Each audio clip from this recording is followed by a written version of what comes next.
we are now 21st century. Time always moving. With new time, new reality there. So we have to accept the new reality. Facing new reality, but our perception is old thinking. Then, you see, I think a lot of problem, unnecessary problem, you see, happen. So we must act according new reality.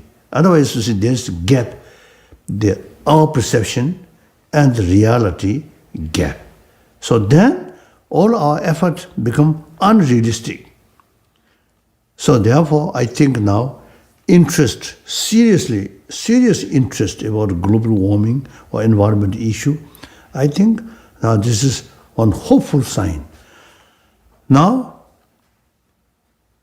I think the taking care about our only home, this planet, is not just government's responsibility. All humanity, all individuals have the responsibility.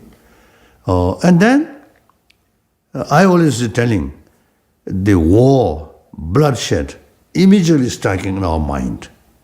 But the damaging the ecology or these global sort of the warming, these things, without much sort of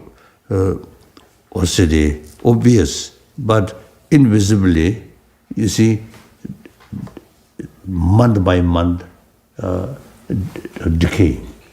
So once we feel some difficulties to breathing, difficulties to eyes, and particularly children, then maybe too late.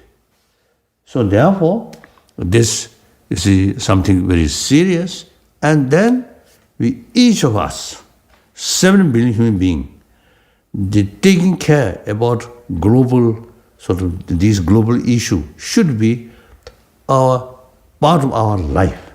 So in our daily life, always keep some sort of serious sort of thinking.